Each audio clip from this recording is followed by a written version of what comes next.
Saya belum, Pak. Belum? Sudah, Pak. Nah, sudah. Bentar, Sekarang sudah, Pak. Sudah, saya Pak. coba ulang ya. Jadi ada kayak blok hitam gitu, Pak. Sudah ya? Nah, sekarang sudah, Pak. Oke. Kemarin itu kita sudah membahas bagaimana jaringan komputer bekerja dan apa saja sih jenis-jenis jaringan komputer, kemudian sedikit diselingi dengan isu permasalahan-permasalahan yang mungkin terjadi ketika kita berinteraksi, berkomunikasi lewat jaringan komputer ya. Nah, sekarang kita akan mulai kita mulai dengan membahas isi dari sebuah website. Jadi website pertama kali itu bentuknya dulu ya, website pertama kali yang World Wide Web itu bentuk pertama kalinya adalah seperti ini, hanya tulisan saja. Ya. Atau istilahnya hypertext ya. Jadi dulu website itu hanya seperti ini. Untuk urusan file transfer dan lain sebagainya itu ada protokol khusus yang namanya FTP gitu misalkan. Nah, jadi pada dasarnya website itu dulunya hanya hypertext, teks saja. Kemudian berkembang menjadi bisa memuat media seperti tabel, kemudian frame atau formulir, animasi, atau ke yang paling terkini adalah kita sekarang bisa menggunakan website itu untuk sarana streaming multimedia, entah itu streaming audio, streaming video, atau bahkan streaming dokumen gitu ya. Nah, untuk mencapai ke situ ya, jadi website-website sekarang itu karena sudah bisa streaming itu ya, itu dibutuhkan alat tambahan yang disebut plugin. Plugin ini kalau sekarang sih biasanya sudah default ada di browser, misalkan. Contoh dari plugin itu misalkan PDF ya, untuk portable document format. Atau kalau dulu ada sepertinya masih digunakan sampai sekarang itu ada Shockwave Flash. Ini biasanya untuk plugin untuk video, animasi gitu ya, atau yang interaktif yang misalkan ada drag and drop dan lain sebagainya. Kemudian dari Windows sendiri punya plugin namanya Windows Media Player. Kemudian Apple juga punya plugin sendiri namanya QuickTime. Nah, plugin-plugin inilah yang memungkinkan website itu bisa berkembang ke seperti sekarang ya. Seiring berjalannya waktu ya, website itu berkembang lagi menjadi yang sudah sempat saya singgung di materi yang pertama, menjadi website 2.0 ya. Nah, website 2.0 itu seperti apa? Website 2.0 ini website yang user itu bisa berkontribusi gitu ya. Nah,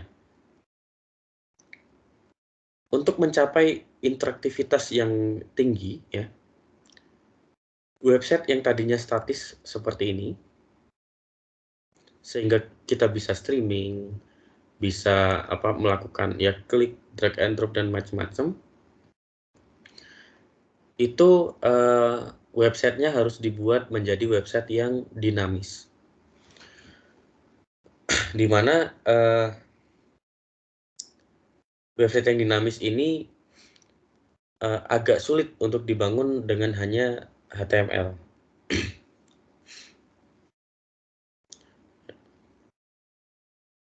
Nah, HTML ini memang dulunya didesain untuk website statis gitu ya.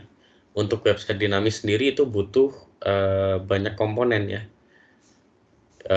database atau pemrograman yang custom yang memang didesain untuk website tersebut dan lain sebagainya. Personalisasi ini bagian penting dari website 2.0 ya. Personalisasi, karena contohnya misalkan Facebook gitu ya, setiap orang itu punya website Facebooknya ya. Ketika login itu bentuk punya saya dengan punya kalian itu pasti berbeda. Itu ada personalisasinya, yang mana ini hanya bisa dicapai oleh website yang dinamis.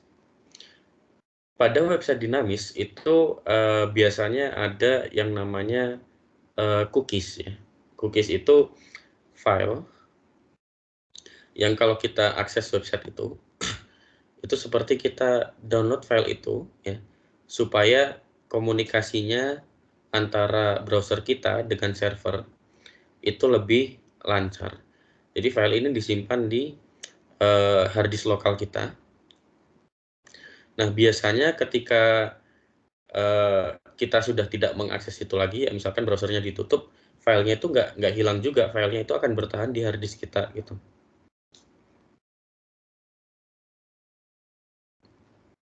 Nah, ini juga harus hati-hati ya, karena cookies ini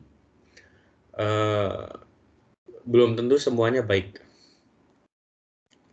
Bisa jadi berbahaya gitu ya.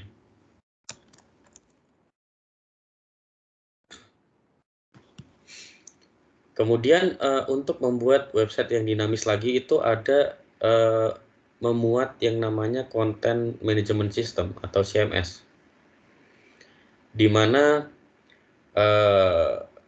CMS ini bisa memanage konten-konten dari website kita. Manage ini dalam artian bisa update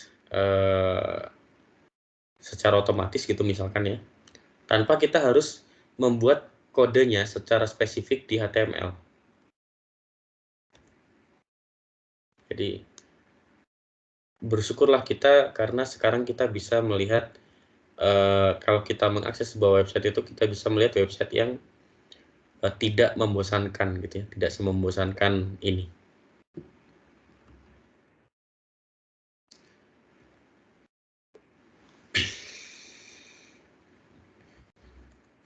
Nah, dalam perkembangannya ya, website sendiri itu ada teknologi-teknologi yang digunakan ya, seperti teknologi pull ya, tarik, di mana pull teknologi ini teknologi yang digunakan oleh website ketika browser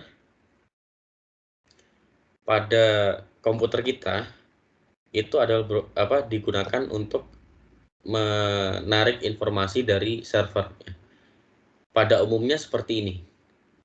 Jadi kita mau menggali informasi apa, kalau tidak kita kasih perintahnya di browser kita, maka kita tidak dapat informasi tersebut ya, sehingga browser kita harus menggali. Tapi ada dari sisi server itu ada yang namanya push teknologi, di mana server itu bisa secara otomatis mengirimkan informasi ke klien. Nah, ini juga harus hati-hati ya. Memang peruntukan teknologi-teknologi ini ketika di awal dikembangkan itu tujuannya baik, tapi ada tidak sedikit orang-orang yang tidak bertanggung jawab yang menggunakan teknologi-teknologi ini seperti misalkan push teknologi ya untuk mengirimkan virus secara otomatis lah atau seperti apa gitu ya. Kemudian ada teknologi RSS atau Really Simple Syndication, di mana teknologi RSS ini merupakan family dari teknologi yang berbasis XML yang biasanya dipakai untuk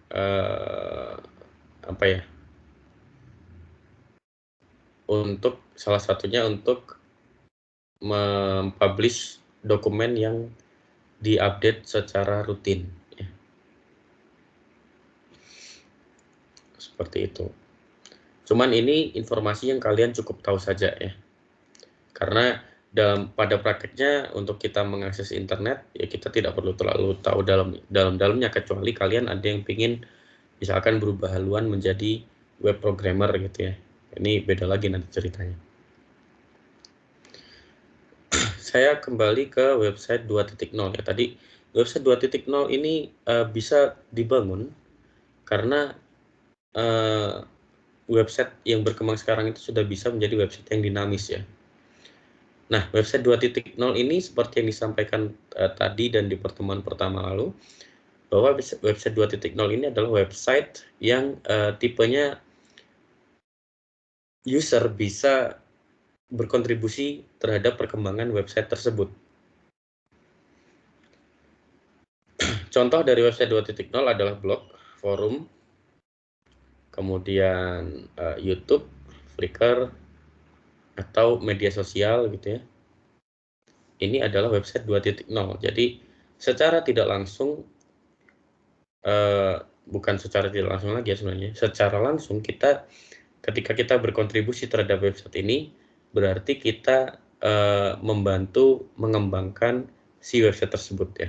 Secara tidak langsungnya kita bisa dianggap sebagai karyawan tanpa bayaran dari website tersebut ya, kecuali misalkan kalian jadi YouTuber yang sudah bisa banyak penghasilan atau jadi blogger yang bisa memanfaatkan blognya untuk mendapatkan penghasilan, itu beda lagi ya.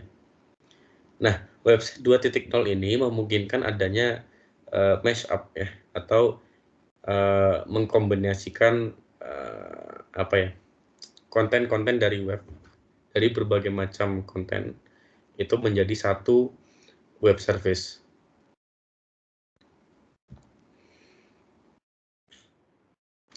Sampai di sini apakah ada pertanyaan?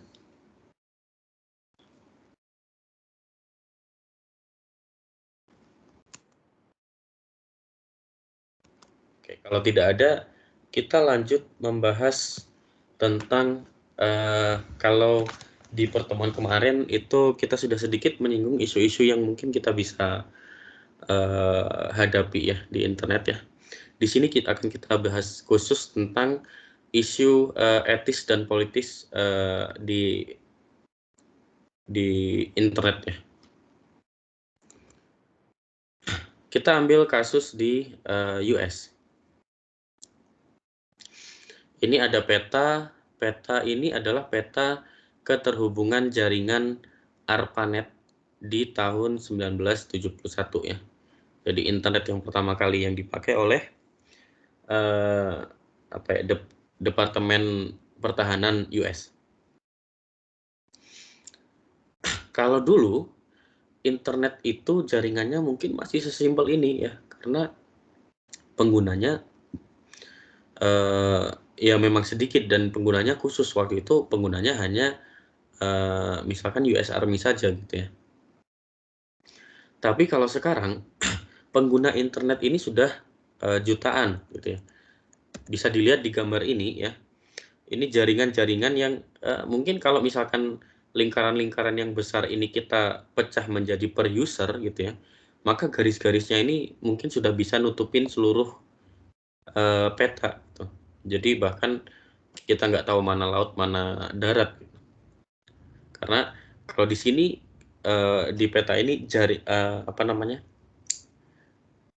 lingkaran yang besar itu adalah lingkaran misalkan lokal networknya gitu ya. Kemudian dihubungkan dengan jaringan-jaringan yang lain. Semakin besar, usernya semakin banyak dan seterusnya. Nah, karena itu sangat-sangat sulit bagi kita atau bagi engineer yang atau statistician gitu misalkan ya, yang ingin menghitung seberapa besar sih jaringan kita gitu sekarang gitu. Itu sudah sangat sulit. Ya, karena diantaranya karena penggunanya sudah sangat banyak ya. Terutama saat pandemi mungkin peningkatannya bisa miliaran orang, dari yang tadinya nggak pakai aja harus pakai Pak, sekarang mau tidak mau gitu ya. Sehingga ketika harus pakai, orang yang tadinya sebenarnya nggak perlu-perlu banget pakai internet gitu ya, karena melihat lingkungannya semuanya pakai internet, dia akhirnya ikut-ikut pakai internet ya. Jadinya perkembangannya seperti virus gitu ya, perkembangan internet kita. Kemudian permasalahan selanjutnya adalah susah sekali kita mengukur seberapa besar jaringan internet kita itu, karena internet itu sifatnya decentralized, ya, terdesentralisasi gitu ya, tidak terpusat, karena ya ini terdistribusi di mana-mana gitu, dan tidak bisa dikontrol oleh sifat natural dari internet itu tidak bisa dikontrol oleh satu entitas tertentu. Ini yang harus diperhatikan gitu ya. Nah, karena berkembang terus dan perkembangannya ini pesat gitu ya, ordenya jutaan bahkan mungkin miliaran orang baru, pengguna baru di setiap tahun, sehingga si internet ini tidak batas-batas fisiknya itu sudah tidak kelihatan lagi. Ada, tapi bisa dibilang sudah hampir tidak bisa dilihat secara kasat mata gitu ya.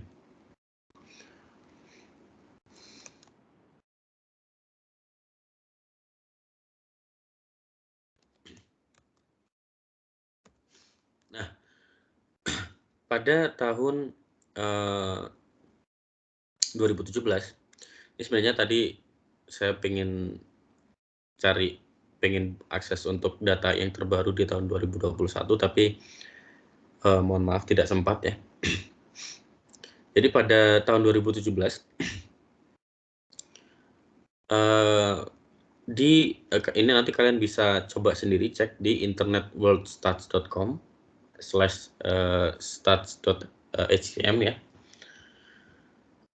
Ada survei yang menyatakan bahwa ternyata lebih dari 50% pengguna internet di dunia itu adalah orang Asia. Ya, karena sebenarnya ini wajar sih ya, karena populasi penduduk dunia itu lebih dari separuhnya juga orang Asia gitu ya. Kemudian 17% ya di bawah itu adalah Eropa. Kemudian di bawahnya lagi adalah Latin Amerika dan Caribbean, 10,3%. Kemudian Afrika 9,4%, Middle East 3,8% ya. Ini bahkan Middle East ini dipisahkan dari kategori Asia ya. Kemudian Oceania, Australia itu di 0,7%. Ini di tahun 2017. Kalian bisa coba cek sendiri ya di sini.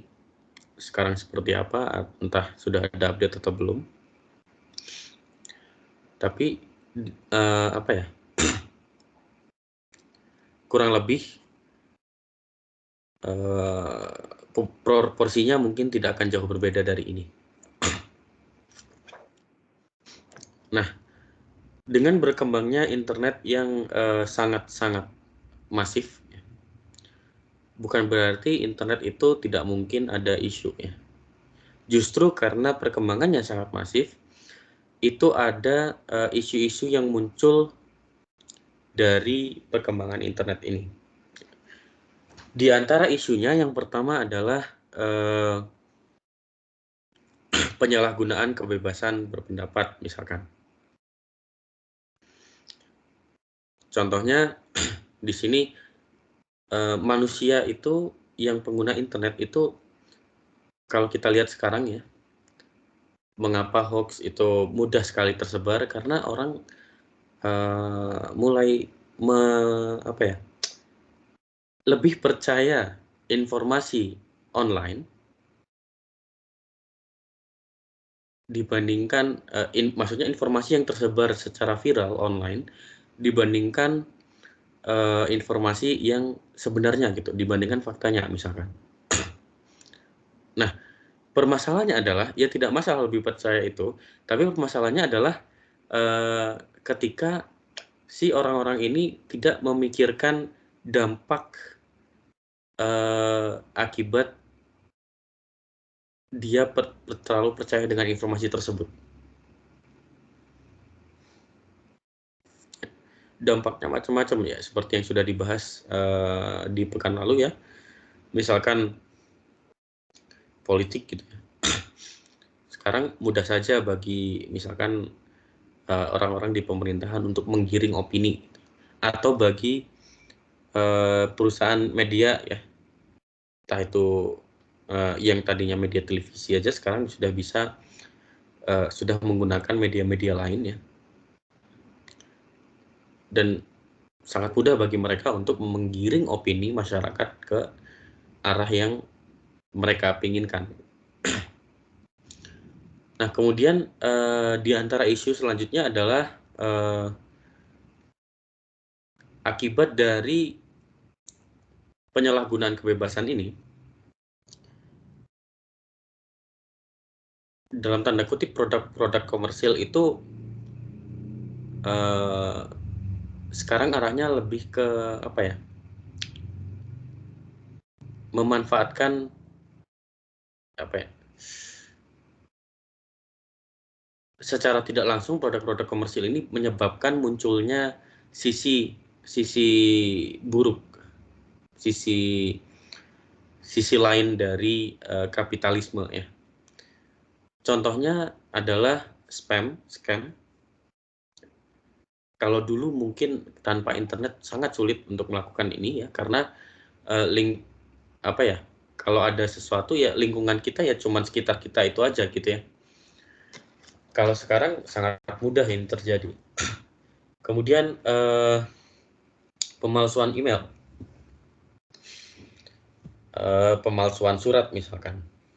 Kalau sekarang pemalsuan sertifikat vaksin COVID misalkan, itu jangan sampai ya. Saya harapkan di sini mudah-mudahan mahasiswa Universitas Pertamina segera vaksin bagi yang belum ya, supaya kita bisa lebih berinteraksi langsung di kampus gitu ya. Oke, maaf itu tadi selingan. Kemudian problem lainnya adalah misalkan gambling, hoax. Ini ada masalah yang sangat besar adalah identity theft ya, pencurian identitas. Ini berbahaya sekali gitu ya. Kemudian pornografi ini juga sangat berbahaya. Nah, untuk mengatasi ini, hal-hal seperti ini sebenarnya bukan tidak bisa diatasi ya. Ini sangat-sangat bisa diatasi. Contohnya dengan menggunakan software filtering, atau kalau kita ambil contoh sekarang YouTube itu, setelah dikomplain oleh misalkan asosiasi ibu-ibu gitu ya, YouTube sekarang punya khusus browser YouTube, aplikasi YouTube untuk anak-anak, yaitu YouTube Kids, atau browser ada Kids browser dan lain sebagainya. Ya, aplikasi-aplikasi filtering ini bisa kita gunakan untuk menambal atau untuk mengatasi hal-hal penyalahgunaan kebebasan. Nah, di US ya, dari penyalahgunaan kebebasan ini ada di US itu dibuat semacam, kalau di Indonesia sekarang undang-undang ITE ya. Jadi ada seperti di tahun 1996 itu tentang US Communication Decency Act, yang membahas tentang akses dan censorship di internet ya, di jaringan internet. Kemudian di tahun 2000 yaitu tentang Children's Internet Protection Act.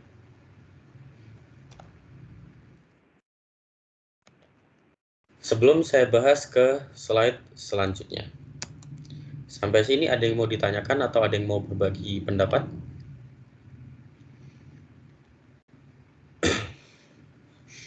Ayo yang lain, selain yang biasanya angkat tangan.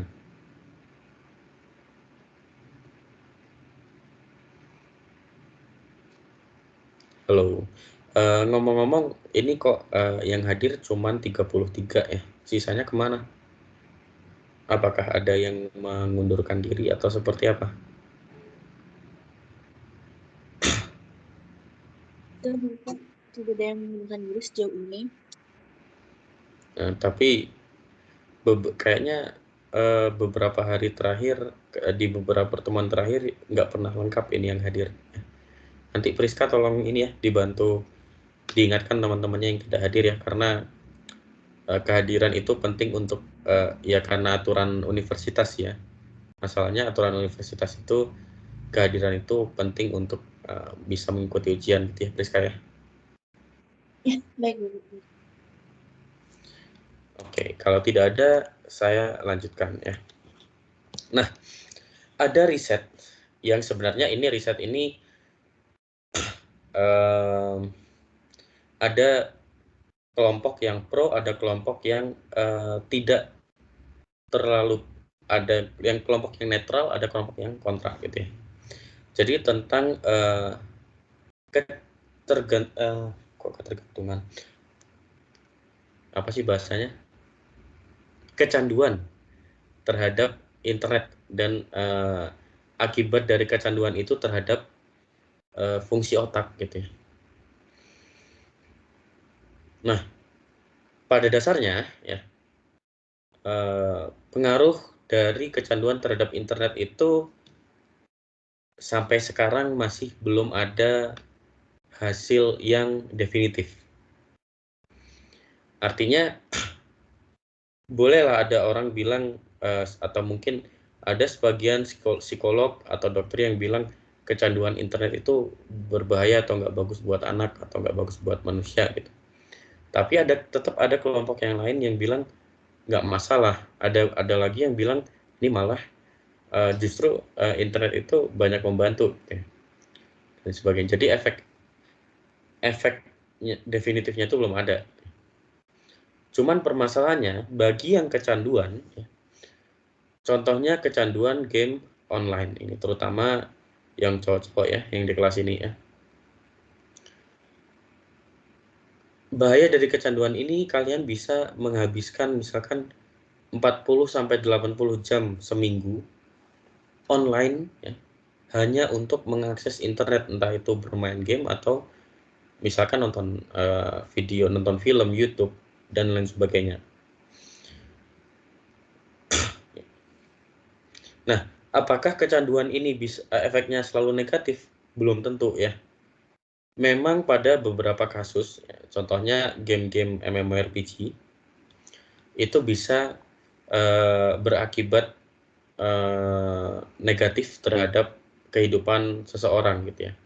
Misalkan si orang itu menjadi penakut lah, atau apa ya, antisosial, tidak suka bersosialisasi dengan orang lain misalkan ya. Tapi bukan berarti semuanya negatif. Ya, jadi kalimat di buku yang kita rujuk ini, kalimatnya adalah kecanduan terhadap internet itu bisa dalam tanda kutip ya, ini dikasih tanda suruh ya, bisa menyebabkan dampak negatif. Tapi ada dampak positifnya. Cuman itu gimana kita memanage diri kita sendiri dalam menggunakan internet. Ada permasalahan ya, contoh dari permasalahan kecanduan internet itu adalah seperti ini. Di tahun 2015 ada seorang gamer muda, saking kecanduannya dia main game selama 22 hari berturut-turut sampai lupa melakukan hal-hal yang lain, misalkan makan jadi tidak teratur, istirahat jadi tidak teratur. Nah, efek-efek negatif inilah efek negatif yang bisa muncul dari kecanduan internet ya. Pada kasus ini pemuda tersebut ya, waktu itu umurnya 17 tahun, meninggal akibat hidupnya yang jadi tidak teratur. Jadi boleh kalian sering-sering akses internet, apalagi di masa pandemi ini, mau tidak mau terpaksa harus sering-sering akses internet ya. Tetapi tetap harus bisa memanage waktu kita agar efisien ya. agar kita tidak agar badan tetap fit, kemudian otak kita tetap fresh, semua asupan nutrisi kita tetap terjaga, dan kita tetap bisa mendapatkan hal-hal yang positif dari internet.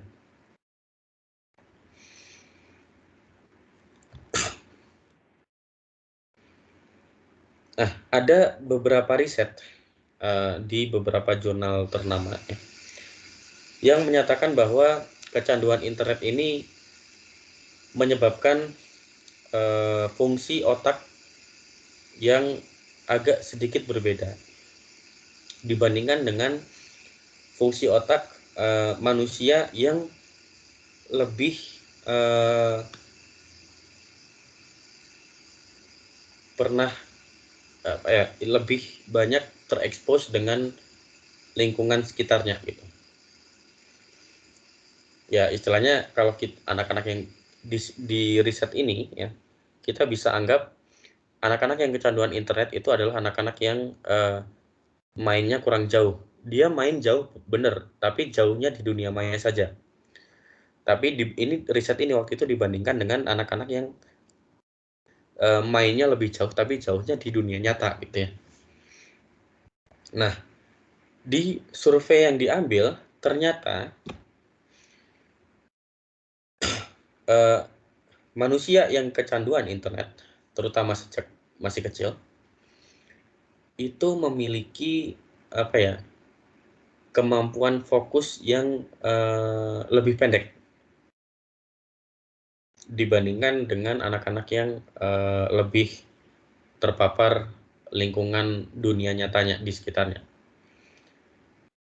Nah, kemudian ini selanjutnya adalah yang tadi sudah saya sampaikan, yaitu kemampuan bersosialisasi yang lebih sedikit, sehingga biasanya minder dan cenderung lebih ke antisosial ujung-ujungnya ya. Nah, kemudian di survei tersebut ternyata secara umum ini bukan berarti semuanya mengalami yang ketiga ini ya, tiga hal ini ya. Tapi ada juga tetap yang jadi lebih baik gitu ya.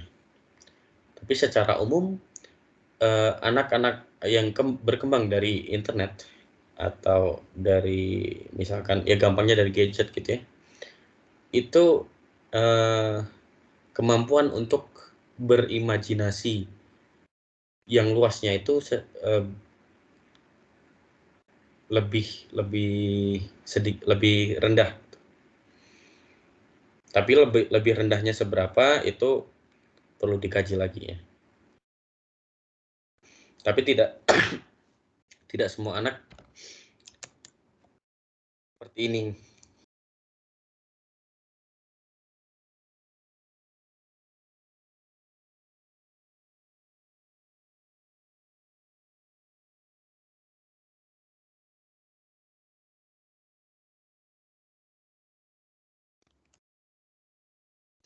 Oke, maaf.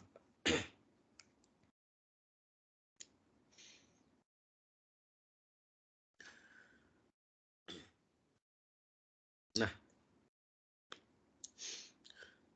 sebelum saya membahas 3 slide terakhir,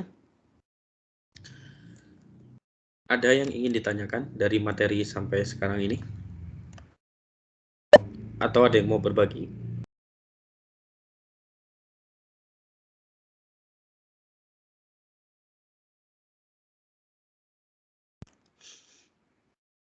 Bertanya. Ya, Mungkin silakan. saya, Pak. Ya. Saya, Pak, dia atau siapa? Iya. Silakan, Kadek, nggak apa-apa. Ya, makasih, Pak. Jadi kalau dari saya sih sebenarnya saya lebih ingin make sure aja. Kan kita di Indonesia itu ada undang-undang isunya itu ada undang-undang PDP ya, Pak. Perlindungan data pribadi. Dan itu pada akhirnya akan dikelola sama pemerintah gitu. Menurut Bapak, undang-undang PDP ini sebenarnya akan memberikan perlindungan nggak sih kepada kita sebagai masyarakat pengguna internet ataupun website itu sendiri, atau malah menjadi bumerang gitu? Karena bisa saja Kayak kemarin yang data BPJS aja itu bocor kan, sekian 250 juta data Indonesia, rakyat Indonesia bocor gitu, diperjualbelikan. Tapi kalau, misalnya undang-undang PDP ini, terus pemerintah diizinkan untuk mengatur, bagaimana kita dalam berinternet, maksudnya kayak akun-akun data-data kita dipegang pemerintah, menurut Bapak itu akan jadi bumerang atau gimana ya, Pak? Kak, itu sebenarnya pertanyaan sih. Oke, ya. Terima kasih. Eee, ini lebih ke pendapat saya. Jadi, pendapat saya bisa jadi, tidak tepat, tapi ini pendapat saya. Kalau menurut saya, keberadaan undang-undang tersebut sebenarnya, sebenarnya seharusnya lebih melindungi kita sebagai pengguna. Tetapi permasalahannya adalah pada prakteknya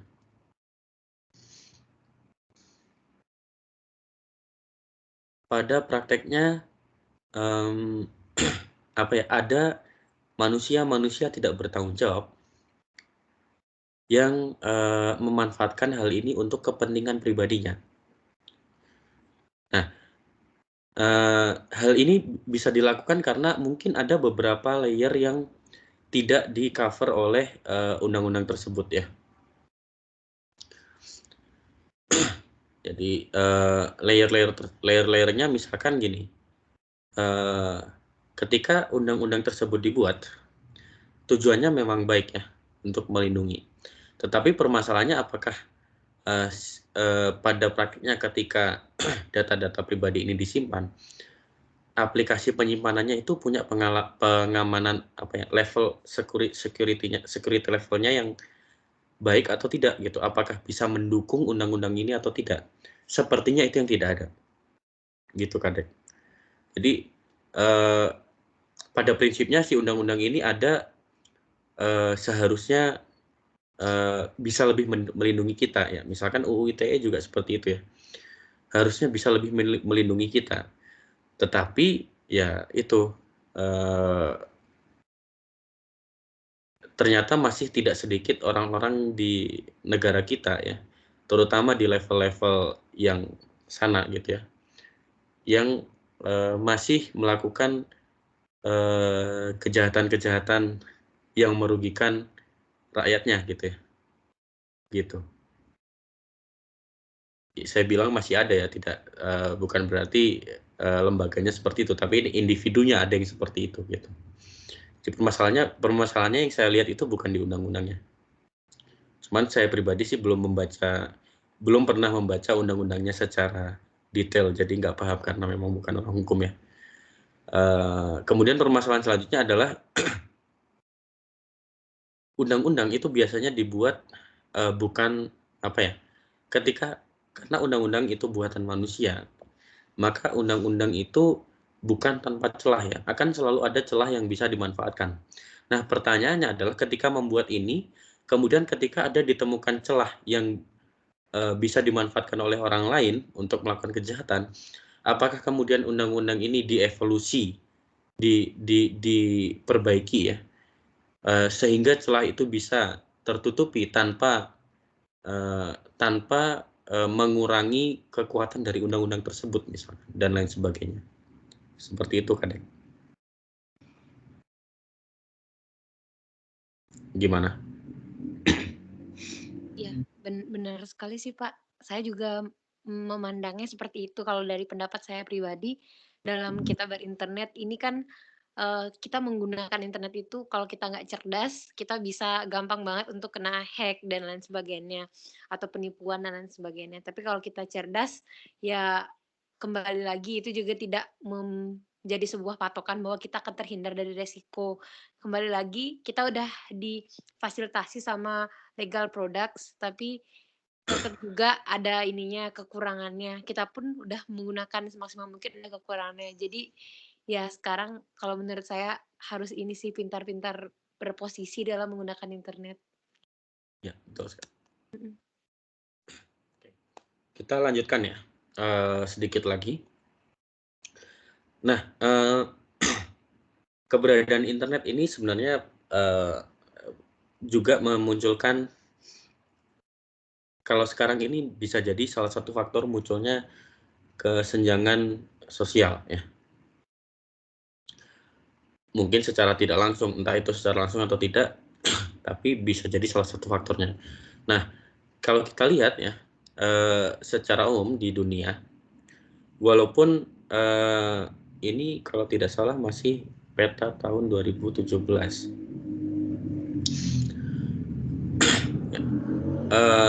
Kalau kita lihat, ternyata di beberapa negara, contohnya di Indonesia tuh masih masuk kategori yang 4,54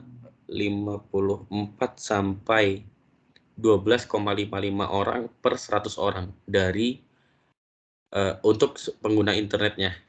Tapi kalau sekarang sepertinya sih lebih banyak gitu ya. Di peta-peta ini bisa kalian akses. Dan dengan seperti ini ya, pemerintah kita itu bukan tidak ada program untuk pengembangan ini ya, untuk lebih meluaskan penggunaan internet ya. Pemerintah kita itu juga punya program. Contoh programnya adalah program yang namanya Palaparing. Palaparing ini program untuk perluasan internet karena kebutuhan perkembangan TIK. Jadi programnya di tahun, saya tidak tahu sudah tercapai atau tidak, tapi di tahun 2018 ketika program ini dibuat, targetnya adalah sampai 2019 itu semua kota, kabupaten itu terhubung dengan jaringan fiber optik. Tapi apakah itu sekarang sudah tercapai atau belum, kita tidak tahu. Ya. Nah, terakhir yang ingin saya bahas adalah sifat dasar dari internet ya, yang sudah beberapa kali disinggung. Sifat dasar dari jaringan komputer, jaringan internet itu adalah netral. Ya.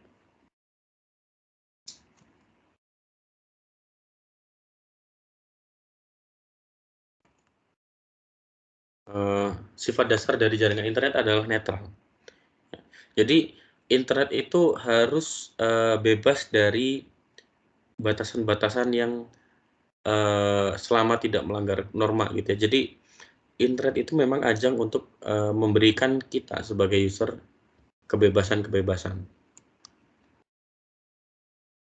Nah, pada dasarnya internet itu didesain supaya setiap user itu mempunyai kesempatan yang sama ya. Sehingga ketika kita ingin bertukar informasi ya, kalau kita lihat kemarin ketika kita ingin bertukar informasi melalui jaringan internet itu kan informasinya diubah menjadi paket-paket. Paket-paket ini semuanya memiliki kekuatan yang sama sehingga pengirimannya itu ya benar-benar hanya first come first serve basis ya. Jadi siapapun yang pencet duluan, siapapun yang deal duluan, ya dia yang dapat gitu. Jadi internet ini tidak akan mengkhianati kita gitu pada dasarnya. Nah, karena sifat umumnya internet itu netral, peraturan-peraturan yang terlalu membatasi internet itu hampir tidak bisa ditemukan di undang-undang negara manapun ya. Biasanya kalaupun ada peraturan, ada undang-undang itu lebih ke bagaimana kita sebagai user atau bagaimana negara mengizinkan informasi seperti apa yang boleh disebarkan seperti itu. Tapi kalau di dalam jaringannya sendiri itu semuanya netral. Seperti itu. Materinya sampai di sini saja. Sebelum saya akhiri, apakah ada pertanyaan?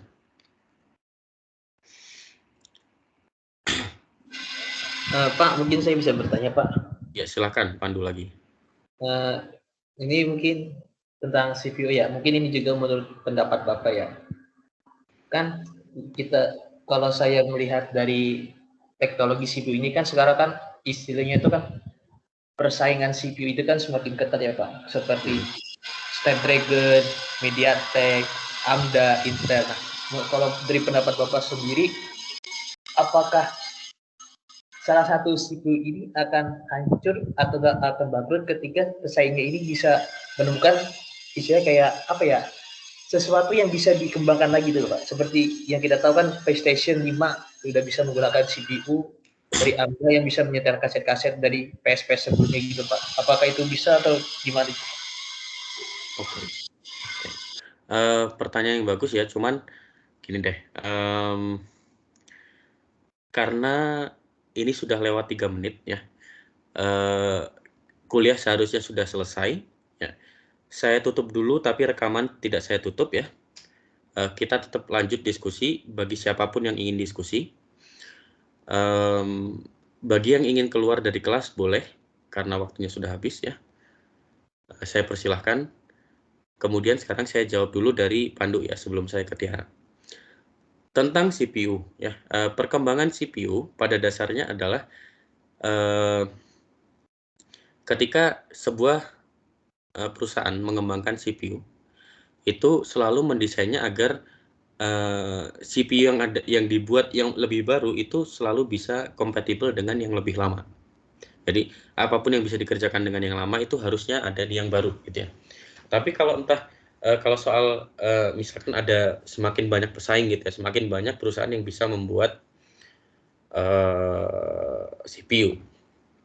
Kemudian apakah perusahaan-perusahaan ini yang lain bisa jadi bangkrut atau tidak? Jawabannya adalah bisa. Kalau pertanyaannya bisa atau tidak, itu bisa. Sangat mungkin bagi sebuah perusahaan itu menjadi bangkrut ketika ada pesaing baru yang ternyata lebih inovatif ya. Contoh yang sempat hancur itu adalah misalkan BlackBerry. Masih ingat di sini ada yang sempat pakai BlackBerry? Iya, pakai. Ya. Saya pakai, Pak. BlackBerry hancur karena apa ya? Waktu itu tidak berinovasi ya. Kemudian contoh lain adalah Nokia ya, walaupun Nokia sekarang naik lagi ya.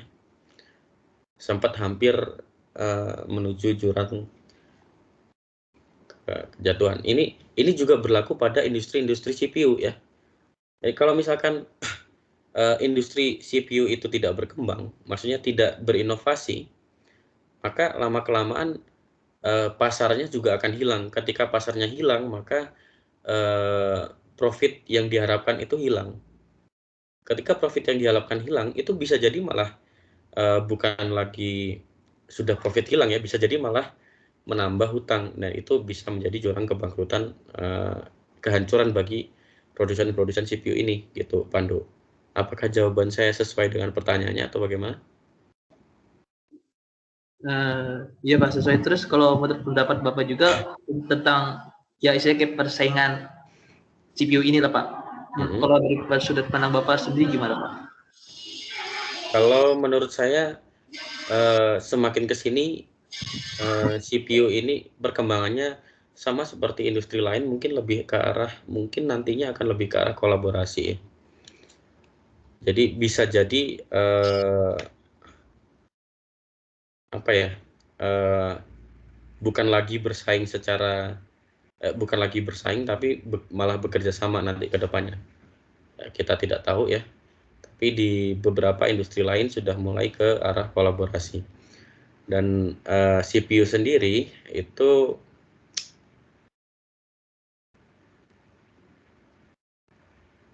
apa ya, karena CPU ini menjadi bagian yang penting. Kalau sekarang ini hampir semua industri itu butuh yang namanya komputer ya, CPU. Karena kalau kita perhatikan di era industri 4.0, arah yang dilakukan oleh industri itu lebih ke arah riset untuk meningkatkan produktivitas.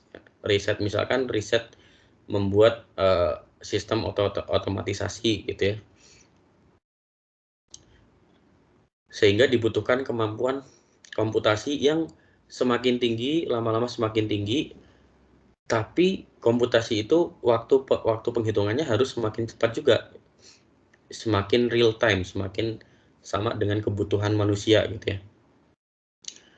Nah, sepertinya ke depannya perkembangan CPU ini sepertinya jawaban saya juga sudah mulai melenceng ya, tapi saya agak bingung juga menjawabnya gitu ya. Kalau perkembangannya sekarang hanya ke arah penguatan pemampatan ini saja, penguatan gimana caranya bikin CPU yang lebih kuat tapi lebih kecil tapi lebih powerful. Nah, di antara arah-arahnya itu mungkin salah satunya adalah pengembangan quantum computer. Saya tidak tahu sampai sekarang pengembangan quantum computer itu sudah sampai mana, kabarnya sudah ada yang memakai, tapi saya sendiri tidak tahu. Kalau soal industri itu pengalaman saya di sana tidak banyak ya. Gitu Pandu. Mungkin tidak memuaskan jawabannya tapi nggak apa-apa. Ya, oke Pak. Baik Pak, terima kasih Pak. Ya. Kemudian Tiara, silakan. Iya, baik Pak. Terima kasih atas kesempatannya.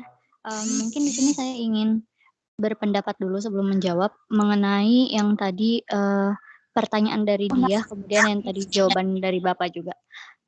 Mengenai keamanan pribadi ya Pak yang ada di Indonesia ini kan masih cukup lemah ya, sangat disayangkan. Nah, apakah kira-kira untuk perlindungan data pribadi rakyatnya saja tuh masih sangat lemah seperti itu, apakah kira-kira ada kemungkinan big data di Indonesia ini dapat diretas oleh negara-negara lain gitu? Mengingat ya kita keamanan cybernya itu masih sangat lemah sekali gitu untuk melindungi data-data masyarakatnya sendiri begitu Pak. Nah, kemudian tidak menutup kemungkinan juga kan adanya perkembangan internet yang sangat pesat ini, itu mungkin dalam kajian HI kan ada cyber security ya Pak. Nah, apakah kemungkinan itu akan ada cyber war di masa yang akan mendatang? Apakah hal tersebut bisa terjadi Pak gitu? Terus mengingat adanya potensi hal tersebut, apa sih yang harus kita lakukan gitu sebagai generasi sekarang gitu yang akan meneruskan untuk melindungi data-data yang ada di negara kita ini? Gitu Pak, terima kasih. Ya, ini cukup menarik ya, sangat menarik bahkan. Masih berhubungan dengan pertanyaan dari Kadek Diah tadi ya, tentang keamanan data ya. Kalau saya akan jawabannya akan saya mulai dari sebenarnya Indonesia ini sudah sudah waktunya mengolah big data. Maksudnya kita sudah harusnya kita sudah membicarakan big data, keamanan data atau seperti apa. Kalau bagi saya di Indonesia ini justru data itu belum ada. Maksudnya belum ada di sini dalam artian organisasi data kita itu masih belum bagus gitu ya. Jadi dibanding kita membicarakan big data gitu ya, negara kita ini seharusnya membicarakan ketersediaan dan keterhubungan data. Itu yang harusnya dibicarakan terlebih dahulu. Itu kalau menurut pandangan saya, karena saya sendiri tidak merasakan manfaat dari EKTP itu buat apa sih? Misalkan EKTP dulu digedeng-dengungkan EKTP itu bisa buat macam-macam ya, tapi pada kenyataannya EKTP sampai sekarang hanya sebatas kartu. Yang kalau kita butuh apa-apa ya tetap difotokopi gitu ya. Kalau Iya, kita betul, Pak. urus apa itu. Ini kan berarti dalam hal ini ketersediaan dan keterhubungan data itu belum ada. Jadi kita belum bisa membicarakan big data gitu. Kemudian urusan keamanan, urusan ke cyber security ya. Memang ini isu yang krusial ya. Kalau menurut pandangan saya, masalahnya adalah di kita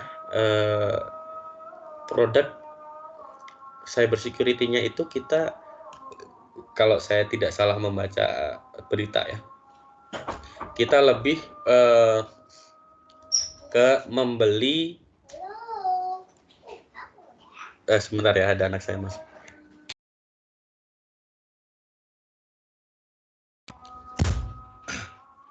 Jadi aplikasi-aplikasi pendukung untuk keamanan jaringan, keamanan data, itu di kita masih membeli produk dari negara lain. Dan kita tidak meriset kebutuhan kita sendiri. Itu berbahaya juga.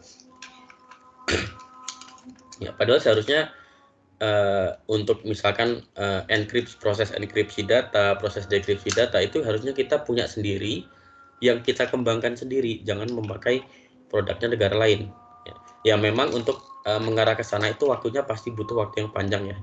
Untuk jangka pendek bolehlah kita membeli produk atau menggunakan produk yang ada di market gitu, misalkan di pasar. Tetapi kedepannya untuk mencapai yang Indonesia yang lebih aman secara data itu kita harus berani untuk mengembangkan sendiri sistem keamanan jaringan kita. Mungkin sudah ada pengembangan itu, tapi saya tidak tahu. Kemudian selanjutnya, mungkin nggak kalau nanti terjadi cyber war? Itu sangat mungkin, dan itu sudah terjadi sebenarnya. Secara tidak langsung kita cyber war itu ada ya. Misalkan penggiringan opini masyarakat dan macam-macam itu selalu ada. Jadi kalau pertanyaan tentang mungkin nggak terjadi cyber war di masa mendatang, itu amat sangat mungkin, dan itu sepertinya sudah ada sekarang. Gitu Tiara ya. Apakah puas dengan jawabannya? Iya, sudah cukup puas. Oke, ada lagi?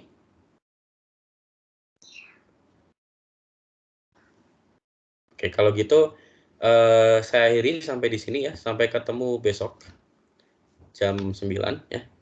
Assalamualaikum warahmatullahi wabarakatuh. Selamat siang. Waalaikumsalam warahmatullahi wabarakatuh. Selamat siang. Terima kasih Pak. Terima kasih Pak.